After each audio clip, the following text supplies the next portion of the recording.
Welcome to the Inside Silverstone podcast, a business-focused podcast covering all things tech, engineering and innovation.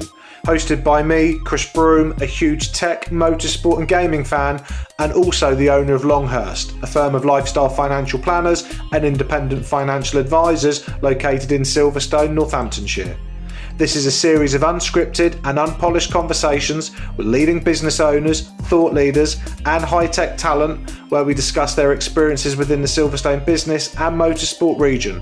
We will also be asking them to share their knowledge, insight and their thoughts on the future just for you. If you're looking to learn more about the Silverstone high growth region and commercially connect with like-minded peers, you've definitely come to the right place. Welcome to Inside Silverstone.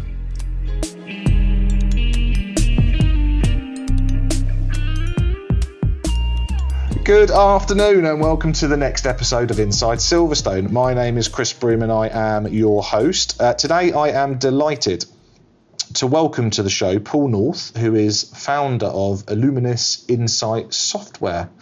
Paul, welcome to the show. Hi Chris, thanks for having me. No problem. Paul, right, so as is customary, as is normally customary, I like to go through at the beginning of the interview a quick sort of education and sort of work, career background. But having sort of Googled you and looked online, LinkedIn and otherwise, I actually want to start the interview sort of back to front, if that's okay. I'd like to start by just talking about bits of your sort of personal life and things you do sort of recreationally, just because I'm really fascinated about that, and then move on to sort of the career in the main interview. So is that okay if we do a sort of swerve ball here and I sort of start back to front? Sure, that's fine. Is that okay? What I really want to know is, are you the Milton Keynes equivalent of Pavarotti? Because I've found online that you're a singer, that you're a tenor in the sort of Milton Keynes chamber choir. Is that right? It is, yeah. There are several chamber choirs in Milton Keynes. I sing with a chamber choir called Polymnia. Okay. I sing tenor with them. And so I'm fascinated. So how did that start? Where have you been singing sort of all of your life? Presumably you can clearly hold a key and a tune, unlike me. So where did that start?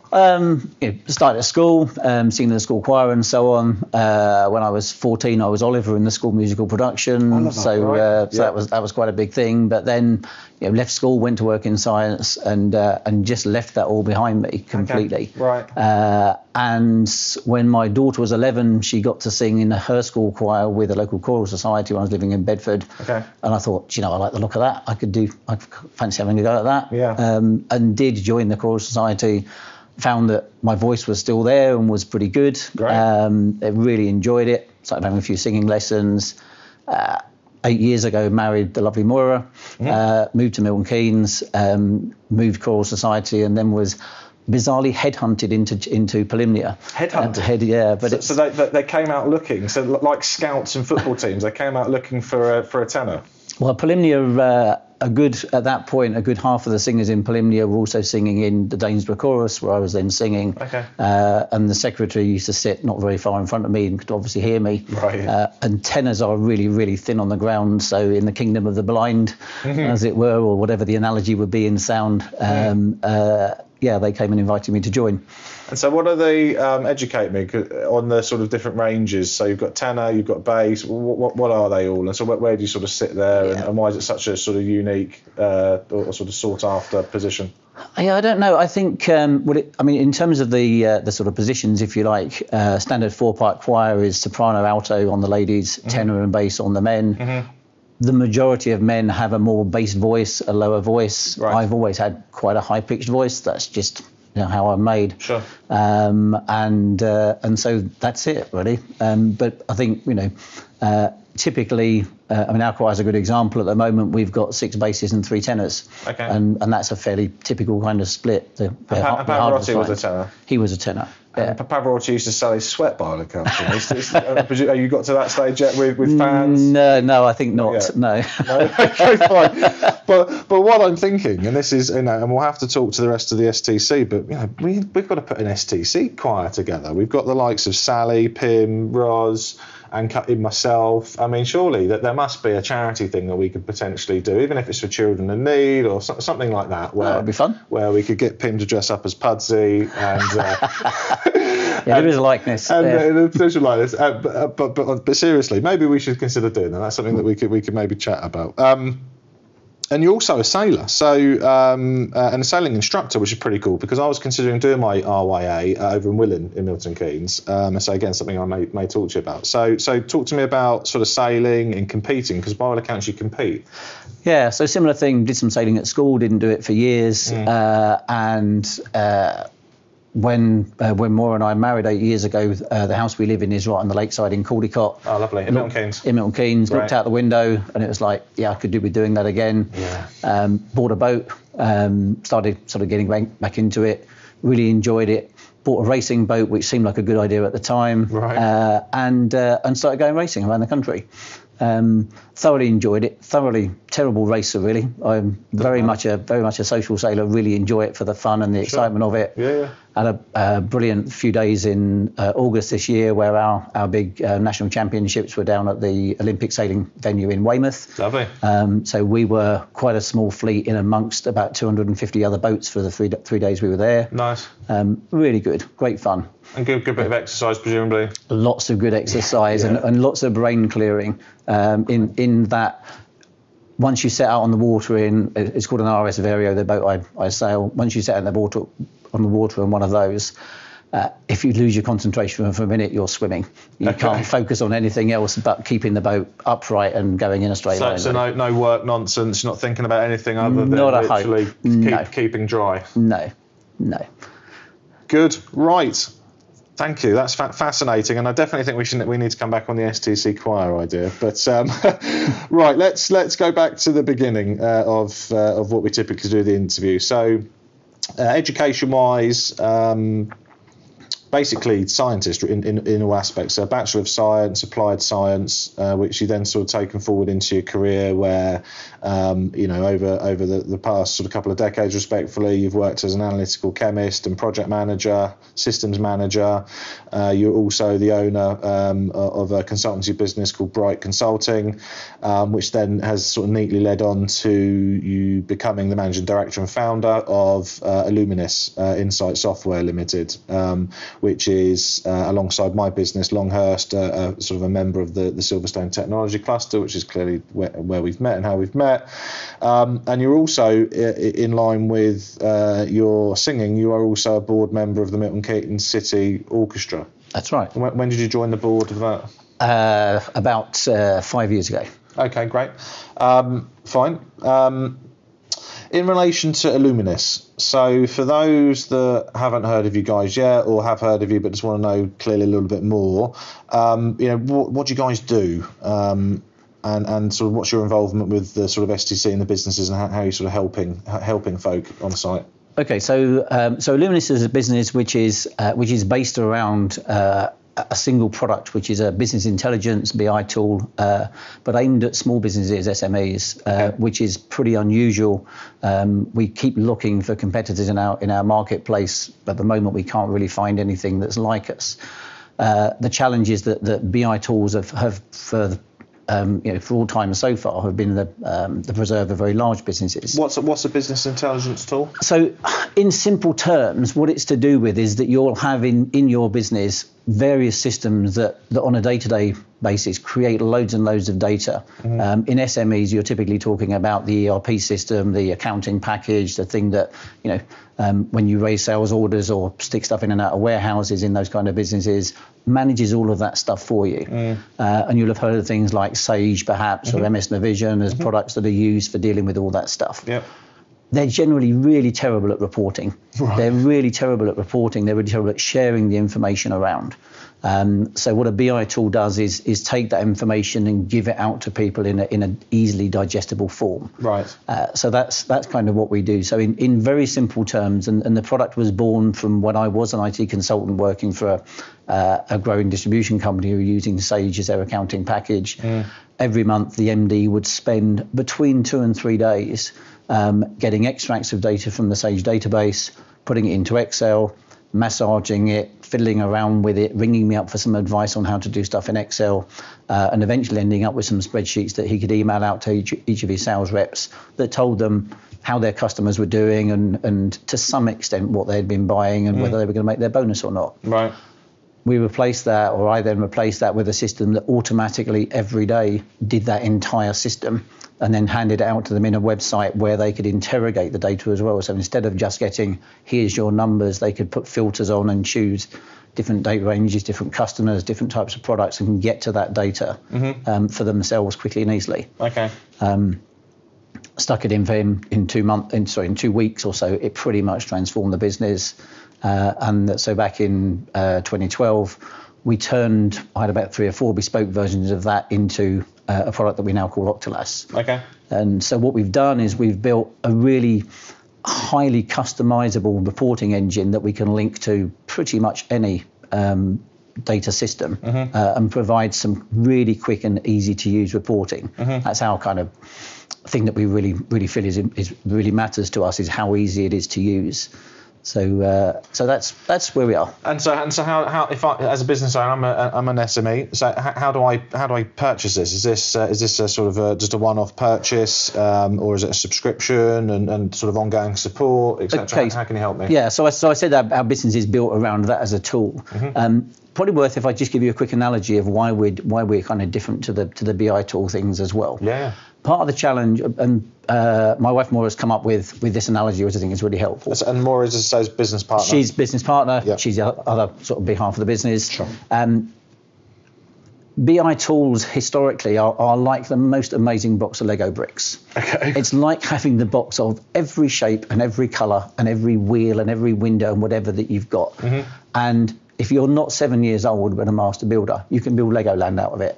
And that's what data analysts, expensive resources in big businesses, that's what they do, and they build this highly customized thing for the business. What we know from working with SMEs, and actually with quite a lot of M's and going upwards as well, is that the vast majority of businesses have just a handful of small of reports that fits for just about everybody in terms of the things that can make a difference. Yeah. So I kind of describe it as like they mostly need a little car and a little house and a little train. And so we've built a program that has each of those things in place already, but with the ability to say, you want a blue car, you want a yellow car, you want the 4-door, you want the 2-door. And we can really quickly, in minutes, change those features of those reports so that the customers get what they want. And we provide the data analyst support alongside it, because SMEs don't have access to that kind of support. Yeah. Typically, if you're, I guess you have some IT stuff in your business. Yeah, loads. And you'll use an external IT guy to deal with that and make sure. Yeah. Your CloudWorks. Plug. And typically, their expertise is about making sure it comes on when you press the on button. Yes. Yeah. And if you said to them, so I've got this database, all this stuff in, can you help me with that? They kind of go, ooh, we don't have that kind of skill. So we provide that as part of the package. So our package is that we'll have a bit of a discussion with you, we'll put the product in, we'll customize it to your needs, and then there's an ongoing relationship where there's a kind of subscription model where you then have access to us as data analysts to continue to build and change and enhance the way in which you use your data. So that's our kind of model. So. The other difference with us as well, I think, is that when we speak to any of our potential customers who are nearly always the business owner, business manager, they don't really know what they want out of the reporting, because they don't understand the potential that there is in the kind of systems we provide. So we don't spend ages trying to spec a system. We spend about 2 hours, and then we go in and literally in one day we get a working system. So whereas big BI tools take months to implement, at the end of day one, they've got something that's adding value already. And when they get in on the second day, they go, oh, I could have asked for this. And now I see it, I could get that out of it. So this ongoing relationship enables them to continue to grow and develop the software and their use of their data.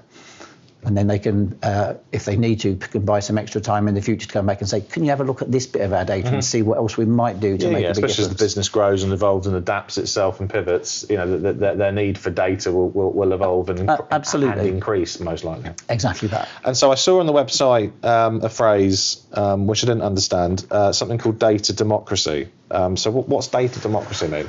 Okay, so I've been doing a sort of round of thought leadership presentations and stuff around this whole area, and it's something which is actually is really important to us, and it's to do with how when you've got data in a business, that data can be really powerful. You know, it can, in terms of driving decision making and providing the power that gets you to improving productivity and profitability in the business. The power is immense, and like any power system, you need control where you've got power. Motorsport is exactly that. Yeah. So there are some control systems in data power as well. So you have things like the data dictatorship. So the guy at the top says who gets what, and that's it. Yeah. You have the data aristocracy, where in this model, the aristocrats are the spreadsheet kings. So if you've got the guy who's really good at taking that data and massaging it to give stuff out to people, they become this kind of aristocrat that is the gatekeeper of all that data, and they can hand bits out to you if you ask really nicely, but that's a challenge. There's the one that we see in most small businesses, which is the data anarchy, which is just everyone does their own thing.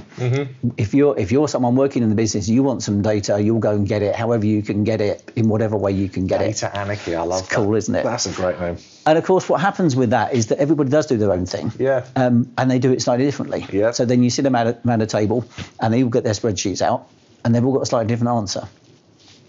So we don't like any of those control systems in society. We like democracy. So why not data democracy? And in simple terms, data democracy is giving everybody easy access to the data they need when they need it, without the need to have any skill. And if you can do that, then, you know, and the difference with that makes is that people end up owning that data, and they then start to spend time, instead of actually managing it, building the spreadsheets, doing the maths and all the rest of it, they can start using it to make a difference. And this presumably is what your Octelas business intelligence software does. So this is basically what this bit does. Exactly that. So fundamentally, on a once, twice, 3 times a day kind of basis, it goes to the systems in your business where you've got data that you want to share with people, or that you want to report in some way. Pulls that data in completely automatically, does some clever stuff to it to turn it into sensible reporting structures. And it might be, you know, not just from one place, it might be from a bit of a system that's looking after some tooling to a bit of system that's looking after the selling and joining those things together. Or it might be that you're a multi-site business and you've got some stuff in Liverpool and some stuff in Manchester and you want to join those together. Or it might be that you've got some stuff in, as one of our customers, in Germany and Australia and France, and you want to see all that in one go. So instead of going different systems, you can pull them all together. And presumably, as you've mentioned, the likes of Sage, etc., where you've clearly got and designed the software to communicate and extract the information from that. If a business came to you with a bit of kit, a bit of software where you potentially haven't already got an existing relationship with it, how does that work in simple terms? It happens every other time at the moment. It must do, surely. It does. Yeah.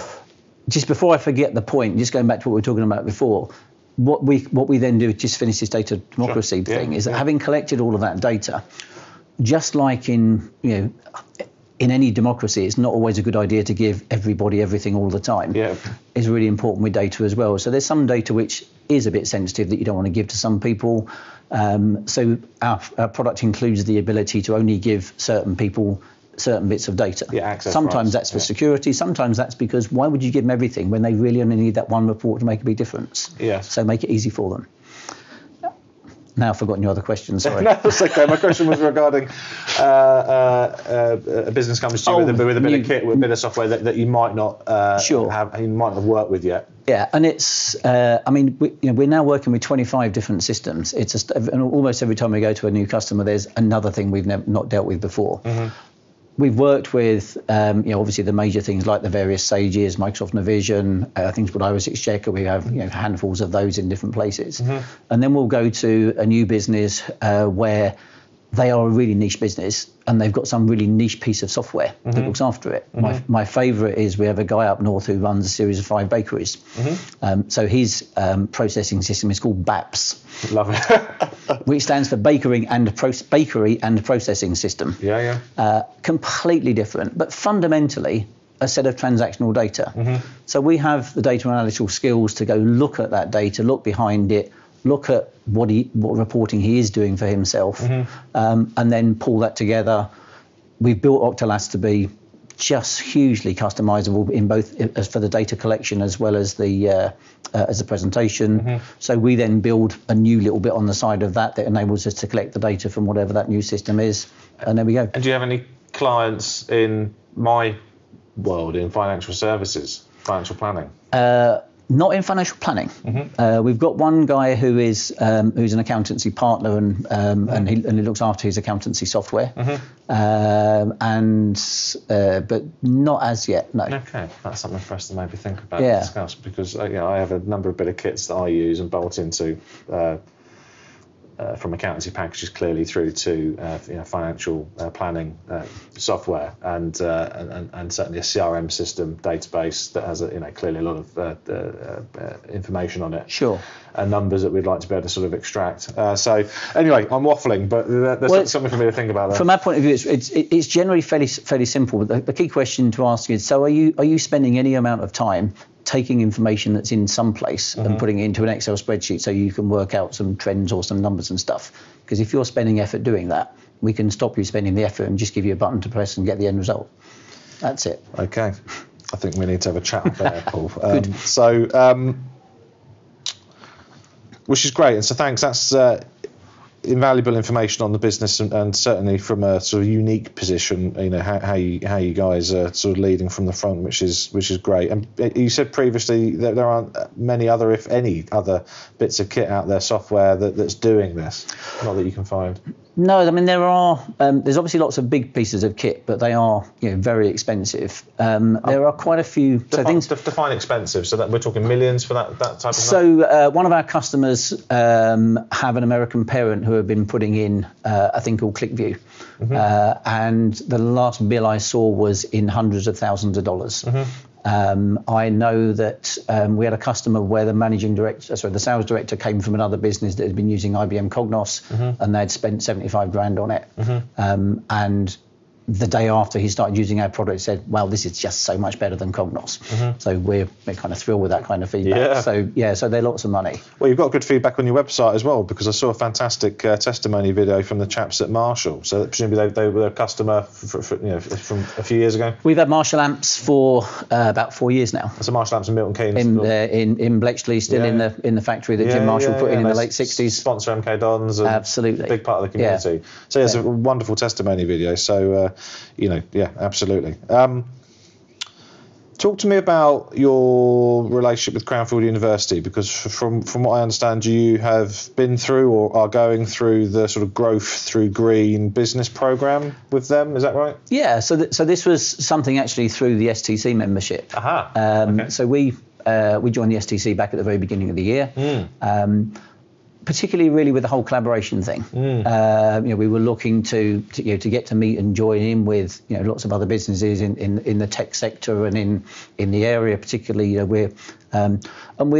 We'd taken the decision that it was time to kind of move into scaling up of the business, and we'd been fairly small, and we really wanted to start employing more people and building the business up, and that was part of that plan really. We got an email from Pim one afternoon to do with there were going to be a growth through green program running at Cranfield. It would be run by Dr. Shailendra Vaikanam, Shai, who's been the sort of head of the business growth program there for some time. Well-known guy. Very well-known guy. Written a brilliant book. And I can never remember the two animals are the camels and the unicorns, and there's one in the middle, but I can't remember what it is. But it's a great book. That's right. Shai email. Start again. Pim had sent an email through saying that this program was coming, and that it was in collaboration with the STC.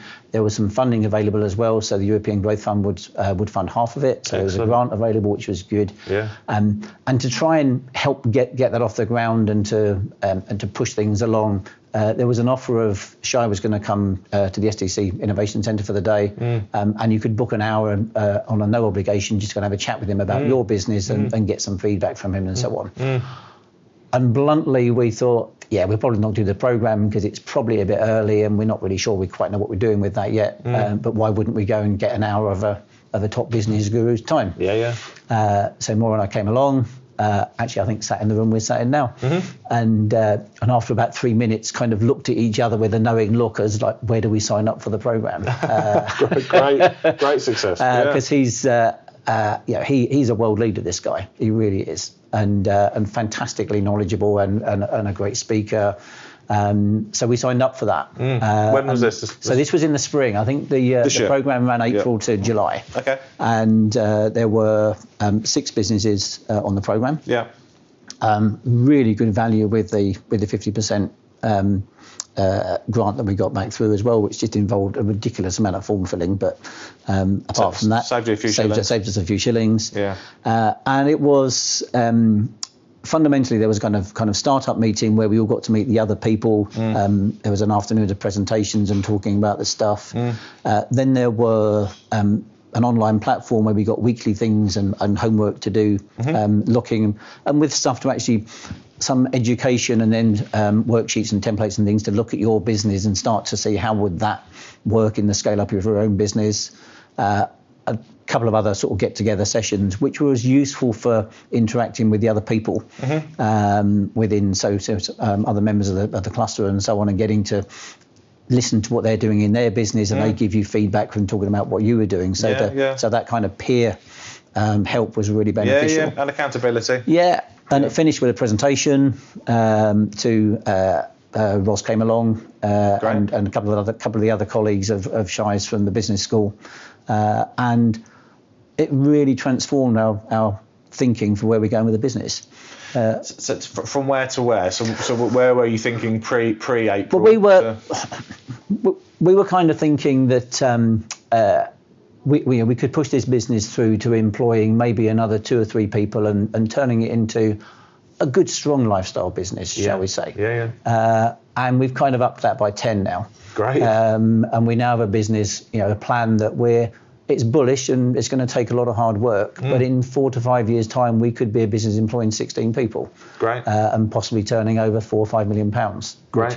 Which is, as I say, is probably a tenth of where we were planning before this. But what a success if that comes off, and And we both wish we were just a bit like 30 years younger, but there we are. But Paul, you don't respectfully, you don't look old. Thank you. You said 2 decades earlier, make it 3 years more like it. But look, and I wrote something on our website recently about retirement, which is, it's an archaic structure. It was invented in the 1880s by Otto van Bismarck, who designed to get 70-year-olds out of the factories, during an age where life expectancy was 40. Yeah. So, retirement doesn't exist anymore. We're really clear for us it doesn't. Sure. Moira was a corporate lawyer for a long time, loves using her mind. What she's really enjoying working in our business is it's an intellectual business, so it utterly fits with her thinking. Yeah.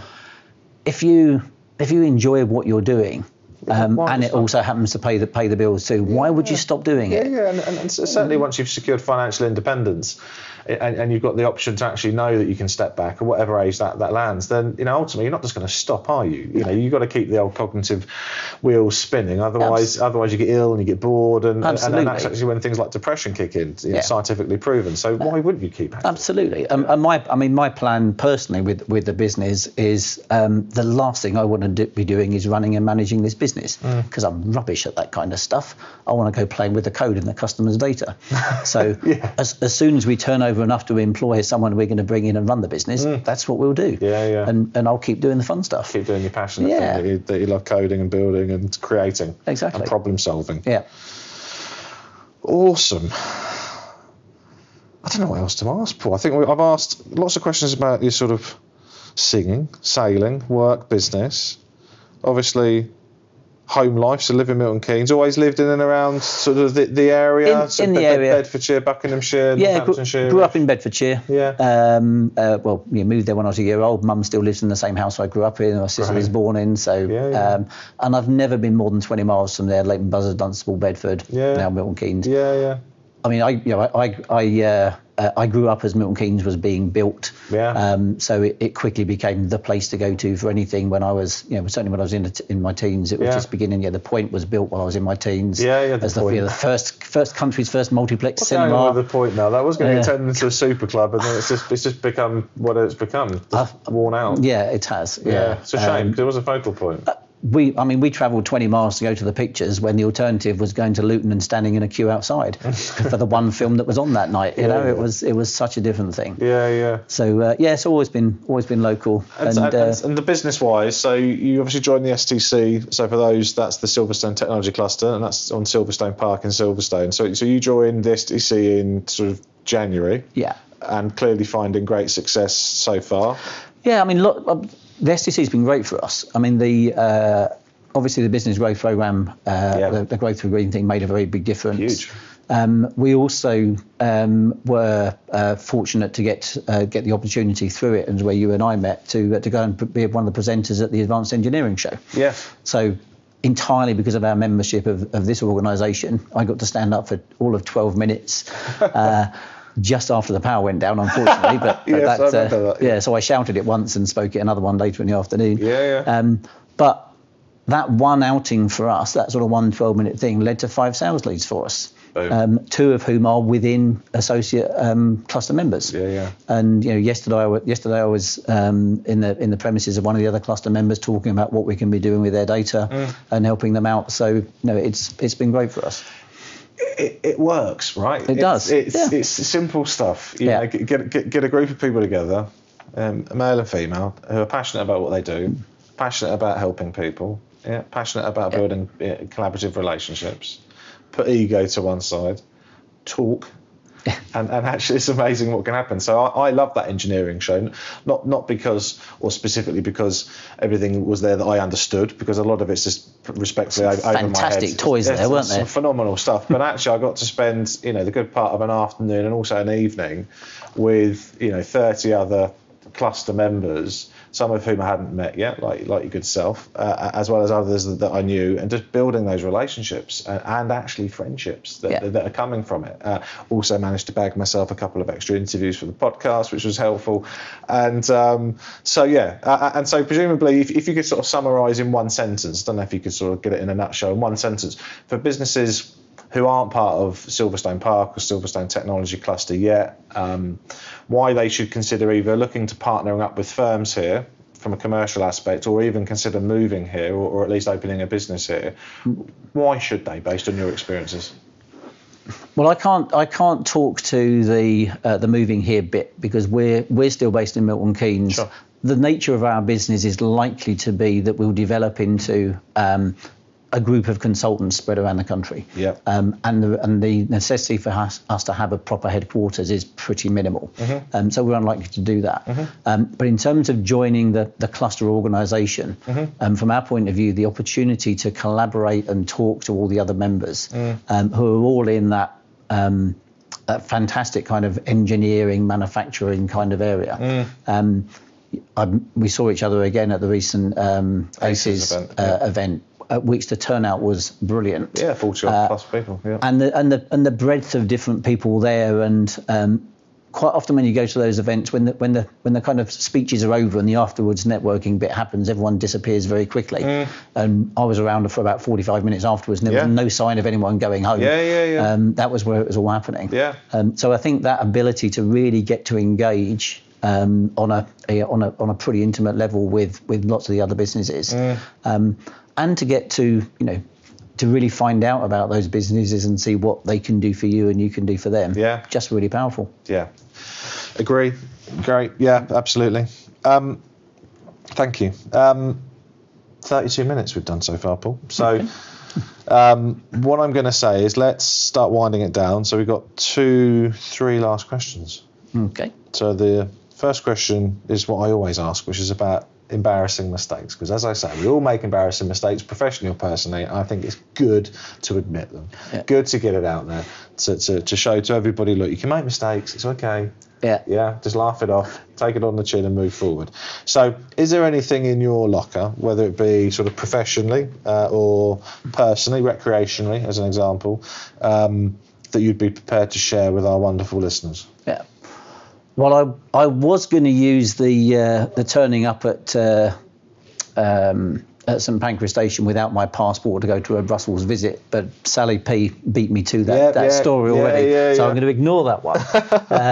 And I'm going to go to go to a sailing one linked with a business. Cool. So having joined the national circuit for my RS Vario boat, 2 years ago, we decided it'd be a great idea to host one of the Grand Prix events for ourselves in Milton Keynes. This is sort of a sailing regatta competition. So it's exactly the same about. So the boat I sail in has as like a Grand Prix over 6 races each year. Okay. So we travel to different places, and the results are all accumulated, and there's an overall annual winner. Pretty serious. It's serious, yeah. Well, not the way I do it isn't, but it is. There are some people for whom it is pretty serious. Yeah. But they're good, well organised events, and I'd been to enough to think, we could run one of those. So we had 18 months ago the inaugural Illuminis RS Vario Open event in Milton Keynes on Caldecott Lake. So you sponsored it, obviously? We sponsored it. Our sailing club, Milton Keynes Sailing Club, hosted it and provided safety support and all that kind of stuff for us and got involved. And we had a 7-race weekend. Nice. So 4 races through Saturday afternoon, early evening, and then 3 races on Sunday. And I spent an awful lot of time and energy and mental effort, as it turned out, on all the organisation and making sure everything was going to happen. It had also been the winter that I was doing my dinghy instructor stuff, and I spent the weekend in a double-handed instructor's boat rather than my little race boat. So I kind of describe it. It's a bit like stepping out of the Volvo estate and getting into the Maserati, really. Okay, and, all right. And by the time we got to the Saturday race day, I had spent the weekend with my head in organisation and probably 4 hours in the boat in the entire year so far. And we got up to a day that was 25-mile-an-hour winds gusting 30. Oh my God! Which is white horses across the lake and pretty exciting sailing if you can do that. And it was on a good day for me. That was on the edge of my competency. That level of sailing. So in terms of the embarrassment, so on a 7-race weekend, I had 14 capsizes that are on video. I didn't actually make it to the start line for the first race on my own. I was fished out of the water twice and came very last, having, I think of the 7 races, I had 1 didn't start because I packed up and just had enough at that point. Yes. 5 didn't finish and a last. So. Oh look, but at least you can laugh about it, right? And you put on a fantastic event, and presumably there will be future events in Caldecott. Indeed. So you've brought a race weekend to the city, and it's an annual event now. We ran it again in June this year. Fine. I got a 3rd place prize. So there we go. Well pleased. So the following year, so this year you did it again. So you came 3rd. I came 3rd, so that's pretty good. Well, there we go. So one of my own trophies sits on the thing at home. There we go. Yeah. Oh look, there we are. Out of the face of adversity, you've got a 3rd place. The rock and roll. Cool.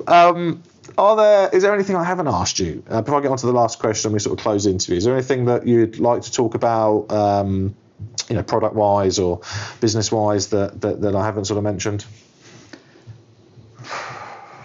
Can't think of anything. Okay. No. Fine, good. So we've covered it all off. So it's been comprehensive. So good. And again, obviously, thanks for coming on. Delighted that you've come on. And as with everybody, actually, in due time, we'll definitely get you back on just to find out how it's all going. Relationships with the STC. Any other sort of business programs that you may be going on or that you could recommend to our listeners. We'd clearly love to have you back on, Paul. Last question. Just before you do that, just one thing just to say that we count as a manufacturer because we're a software developer. It's amazing how much help and support there is out there for businesses like ours, and it's really worth looking at the organisations like Semlep and Velocity and the banks and so on. There's a huge amount of stuff out there, which we're accessing massively at the minute. So just go looking for it because there's lots of support. Yeah, I think that's sage advice. We're certainly within the sort of podcast sort of remit. We will be hosting sort of mastermind sessions with other professional advisors involved in the area. So the banks and other people that including our firm, Longhurst, and we're financial planners. Firms of lawyers like EMW who sit on the board, Grant Thornton, who are a firm of accountants, and others within the cluster where we will be talking about supporting businesses along their journey. So absolutely endorse everything that Steve just said there. Last question, always asked with a smile, and you've got a smile on your face. It's always, what bit of advice could you provide me, Chris Broome, owner of Longhurst, financial planner, STC member, live locally with my wonderful partner Louise? Business advice or life advice? What have you got in your locker, Paul, that you could give me? I think it works for both, really. Okay. I think, you know, if you want a good business, you've got to be having a good life with it too. And I'm going to kind of double stab at it, really, which is, I think it's about be kind and be happy, is my advice. Yeah, I like that. Yeah, I'm known amongst my sort of family and friends as someone who's really kind. I just can't help myself helping people out when they're in, not even if they're in difficult, just helping people out. I'm the busy fool that's always got too much to do, but of course I'll do that for you. And I think in business, having clients is one thing, but having partners that are clients is hugely more powerful. And you get that through being kind. So I think, you know, it's from the really stupid things, like if you're in a long queue of traffic that you've been sat in for hours, but someone's trying to get out of a side road, just let them out, you know, because it's going to take you another 3 seconds, and what's difference is that going to make? To, you know, don't always bill the customer for every minute that you've done for them. You know, just give them the thing that's going to make a difference, because they'll keep coming back. And when our customers describe us as one of their partners, that's, you know, that's it for me. That does the job.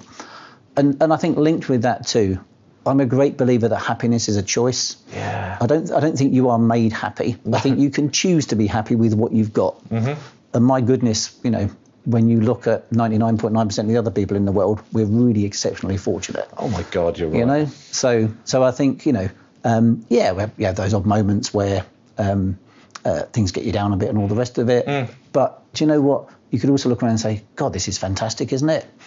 You know, and I have to say, you know, when I step away from the edge of the lake at Caldicott and, you know, and hold on to everything and hope I'm going to stay dry this time round, you just look around and think, isn't this great?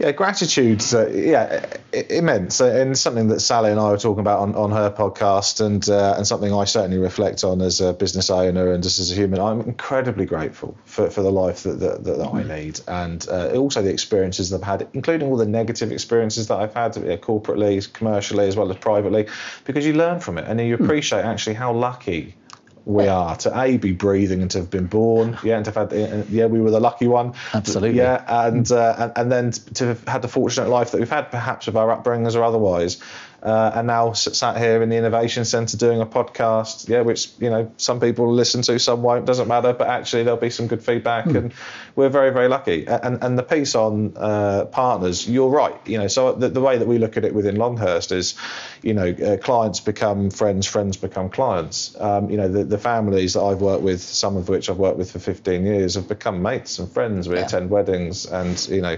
anniversaries and funerals and you know, parties, and, you know, go golfing and shooting and fishing and you know, actually talk to each other on a level where it's mutual respect and trust, because you have to in business. And so you're absolutely right. That's sage advice, as always. Thank you. Paul, that's it. We're done.